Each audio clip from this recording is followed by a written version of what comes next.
E aí, pessoal, tudo bom? Sejam bem-vindos a mais um Palanca Code.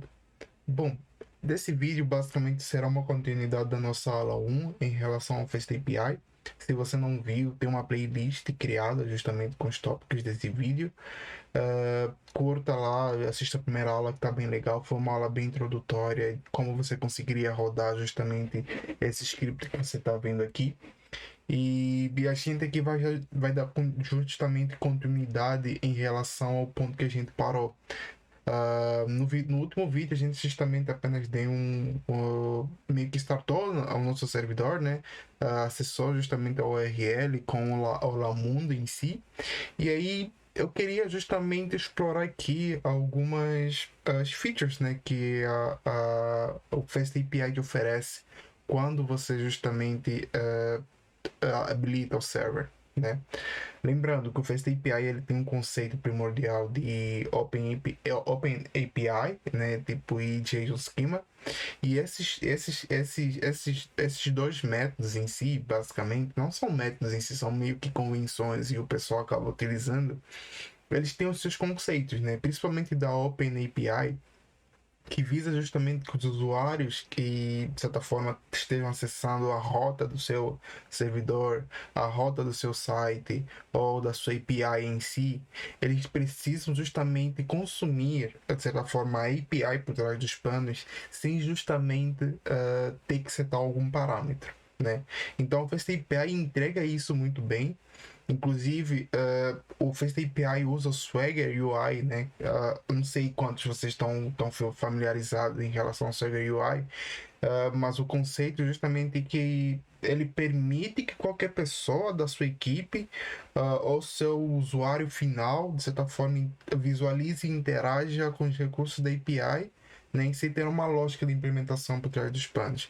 Meio que nem o Open, sabe? Então, justamente um Open API. Então, justamente eles têm um conceito quase similares, mas o Swagger API, justamente, ele é mais rígido nesse quesito, beleza? Bom, bora experimentar a nossa UI em si, em relação. Vamos dar aqui um record, beleza? Do demo app. E aí ele justamente vai startar um servidor para nós. O que eu estava falando nesse tempo todo? Como é que você, de certa forma, acessa a documentação automática, né? Porque o Fast API, ele gera uma documentação automática da sua API sem você justamente ter que configurar X ou YZ, né? Que é basicamente a premissa do Swagger. Eu vou justamente fazer um localhost aqui. Na última aula a gente parou justamente aqui nesse cara, né, que é o Olamundo. Mas como é que eu acesso a documentação do Fast API da minha API, né?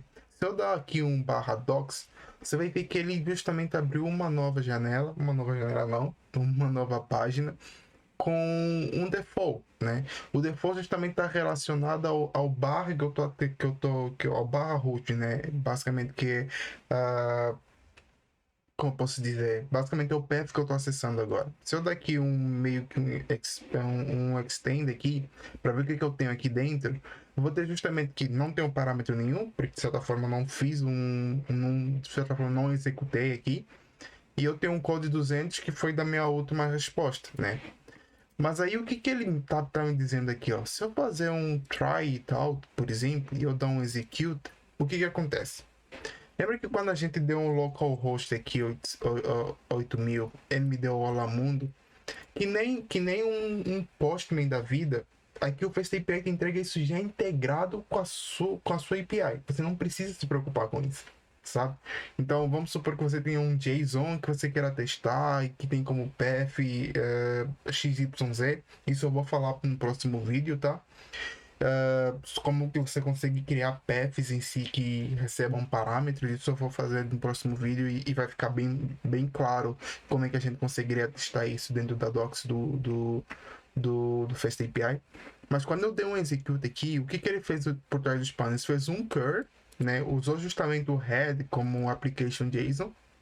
Nessa minha URL, fez uma request aqui do tipo post, beleza?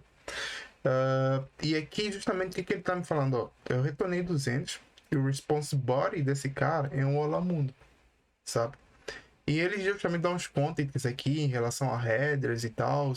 Então, tipo, ela é bastante rica nesse sentido. De você, tipo, putz, ter que testar sua aplicação sem, de certa forma, sem ter um utilitário externo para conseguir testar ela, sabe? Uh, e tem um outro cara que é também dentro do FastAPI, acho que é o Redux. Isso. É uma visão diferente, né, em relação ao Docs em si, mas ela justamente dá uma documentação de como a sua API está construída. Por exemplo, putz, espera-se resposta 200, dentro do contexto do GET em si, como é que eu posso, de certa forma, executar, o que, que eu espero, de certa forma, dentro do contexto do Content Type. Beleza? Bom, isso aqui é tudo sobre a funcionalidade automática de documentação ou geração automática do FastAPI numa interface de usuário.